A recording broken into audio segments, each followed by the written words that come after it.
پھر ایک دم کھڑا ہو گیا اور گیٹ کی طرف مڑ کر کہا ماں جی فرض کریں آپ ادھر ہی بیٹھی ہوں، یہ گیٹ کھلے اور دو افسر آگے آگے آئیں اور آپ کے پاس آ کے سلوٹ کریں اور آپ کو کہیں ماں جی آپ کو بہت بہت مبارک ہو، آپ کا بیٹا شہید ہو گیا ہے۔ اور جب وہ یہ کہیں گے کہ ہم آپ کے بیٹے کی لاش پاکستانی پرچم میں لپیٹ کر رہے ہیں، میں نے اسے کہا بیٹا کیسی باتیں کرتے ہیں۔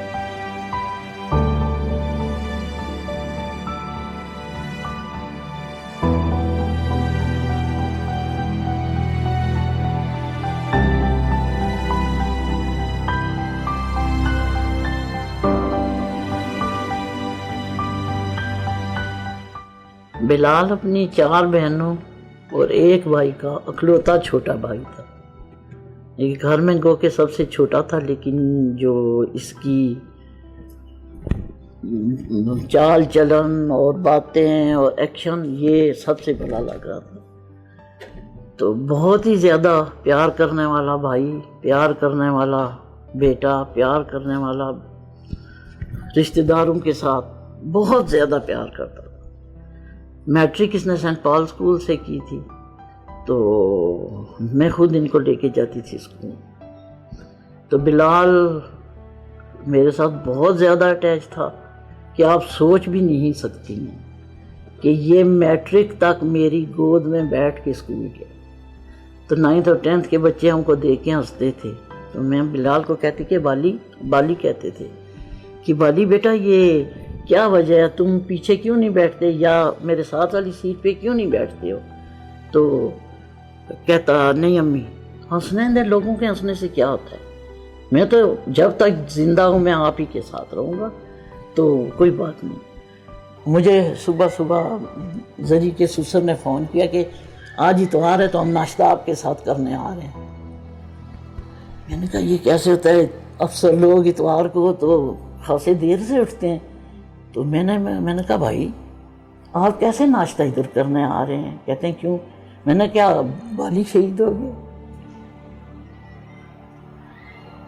کہتے نہیں اس کو گولی لگی ہے ٹانگ پہ، CMH میں آ رہا ہے، ہم آپ کو لینے آئے ہیں، CMH لے جائیں گے۔ شہادت تک کا تو ہمیں سب کچھ بتا کے گیا تھا، ہمیں گھر میں سب کچھ بتا کے گیا تھا کہ میری میت کو آپ نے کیا پروٹوکول دینی ہے، گاؤں والوں کے ساتھ کیسا کرنا ہے، 3 دن سے زیادہ آپ نے سوگ نہیں کرنا۔ میری ماں اور بہنیں روئیں گی نہیں۔ زری کو کہا کہ 3 دن کے بعد ان کو گاؤں میں نہیں رہنے دینا، پنڈی لے آنا اور ساری زندگی امی ابو کو اپنے ساتھ رکھنا۔ آپ اللہ پر یقین کریں کہ میرے بیٹے کے یہ جگہ تقریباً ساری دل شل کوئی نہیں تھا، لیکن گولی نہیں باہر نہیں گئی، اتنا سکہ جسم تھا اس کا۔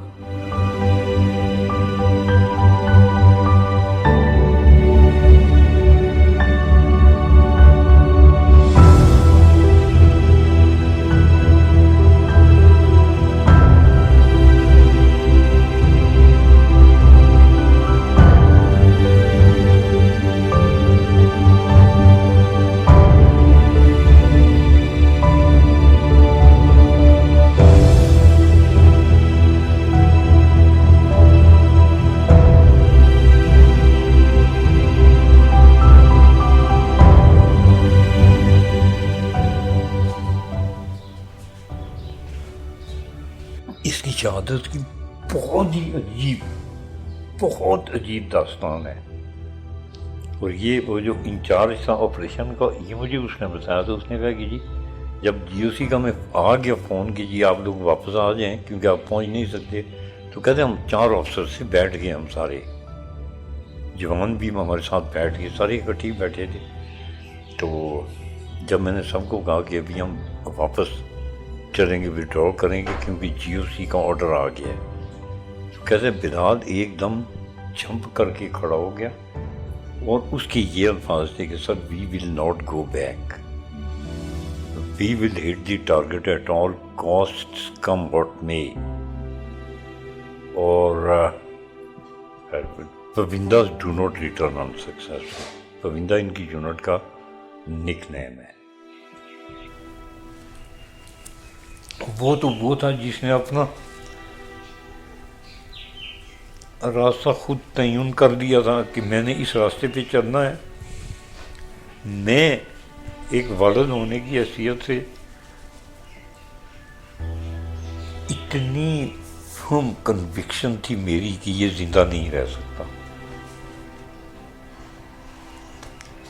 ہر وقت میرے دل میں ایک خوف رہتا تھا کہ ایک انسان ہو کر اس ایج کا ہو کر اتنی پرفیکشن، اتنا پرفیکٹ کس طریقے سے ہو سکتا ہے؟ یہ کسی انسان کی بس کی بات ہے ہی نہیں. پتہ اس کا پیٹ فکر کیا تھا؟ پیٹ کوئی بھی مسئلہ ہو، میں ہوں نا.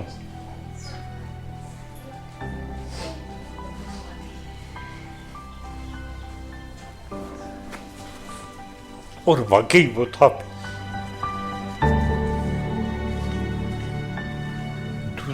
دوسرا پیٹ فکر اس کا میرے ساتھ جو ہوتا تھا، ابو your wish is my command.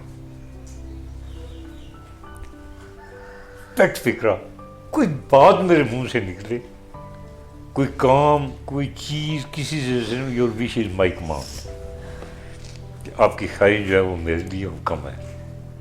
کیا یہ اکوپمنٹ جو بلال کا پڑا ہوا ہے، یہ سارا اس کی شہادت کے وقت اس کے پاس تھا. یہ جو آپ کو فلیٹ سی چیز نظر آ رہی ہے، یہ اس کا باڈی آرمر ہے، جو جس کے پرخچے اڑے ہوئے نظر آ رہے ہیں، جو RPG-7 کا راکٹ کی ڈائریکٹ ہٹ اس کے باڈی آرمر کے اوپر آ کر لگی تھی. ایک یہ یونیفارم ہے جو کہ بہت ہی امپورٹنس کی حامل ہے کہ اس نے ایک رات پہلے یہ یونیفارم تیار کر کے اور اپنے بڑے بھائی زرار کو لا کر دی تھی کہ یار یہ اگر میں کام آ جاؤں تو میرے کفن پر میری یونیفارم سجا کے اور لے کے جانا، اور والدین کو سب سے پہلے خود جا کر بتانا.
فیلنگ سے پہلے تو مشکل تھا میرے لیے بلیو کرنا کہ بلال جو ہے وہ شہادت کے لیے جا رہا ہے، بٹ جب اس نے باتیں کی تو میں نے اس کو ایز اے جوک سمجھا، اور میں نے کہا یار خیر ہے، اللہ تعالیٰ آپ کو زندگی سے دے اور پھر ملاقات ہوگی. تو جب وہ چیزیں مجھے سونپ رہا تھا تو اس ٹائم پر ایک انجانا سا خوف جو تھا وہ اس سے مجھے گھیرا ہوا تھا کہ ہو سکتا ہے کہ بلال واپس نہ آئے، کیونکہ جس طرح وہ شیورٹی کے ساتھ اپنی ساری وصیتیں پلس سامان پیک کر کے میرے حوالے کر رہا تھا تو مجھے لگ رہا تھا کہ یہ واپس نہیں آئے گا. تو فیلنگز وہ ہیں جو آئی تھنک ورڈز میں ایکسپریس نہیں ہو سکتی. کہ بلال کا اپنا کراٹے کلب بھی تھا، تو یہ ٹیکسلا میں ایک دفعہ چیمپئن شپ ہو رہی تھی، بیکاز اس سے پہلے میں نیشنل چیمپئن شپ جیت کے آیا تھا، تو جو ٹیکسلا تھی وہ ریجنل چیمپئن شپ تھی.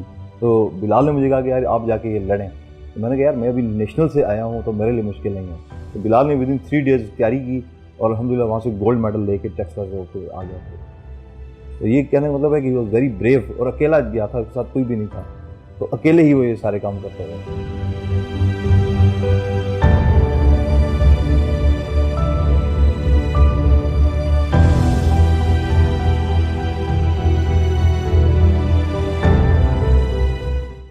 کیپٹن بلال سے ہماری پہلی ملاقات پاکستان ملٹری اکیڈمی میں ہوئی 2001 میں. نہ صرف ہم کوسمٹ تھے بلکہ ایک ہی پلٹون میں تھے، تو ٹریننگ کے پہلے دن سے ہم اکٹھے تھے. بلال ہماری جو پاکستان ناقابل تسخیر قوم ہے، انوینسیبل نیشن ہے، اس کا نمائندہ ہے. یعنی when you ask why Pakistan is invincible, we have the answer that we have heroes like Captain Bilal Shaheed, therefore we cannot be defeated. میں سرخ روح ہو گیا ہوں اماں، میں سرخ روح ہو گیا ہوں اماں، میرے وطن پر حنا ہے اتری، رسول حق کی قبا ہے اتری، میرے خدا کی رضا ہے اتری. میں اپنی یادوں کے اشک اماں تمہاری آنکھوں میں چھوڑتا ہوں کہ ان سے ٹھنڈی رہیں سدا یہ. مگر نہ ماتم کبھی بھی کرنا، میں رائے حق پر فدا ہوا ہوں، بجھے دلوں کی صدا ہوا ہوں، میں جرتوں کی بقا ہوا ہوں، شہید راہ وفا ہوا.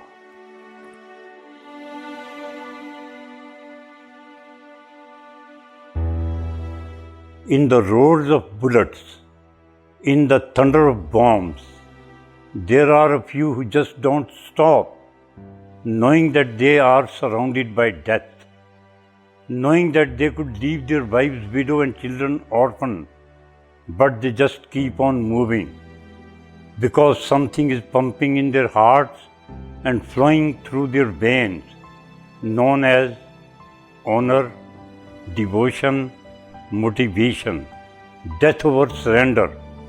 That's why they say, death before disgrace, Pak Army, Zindabad.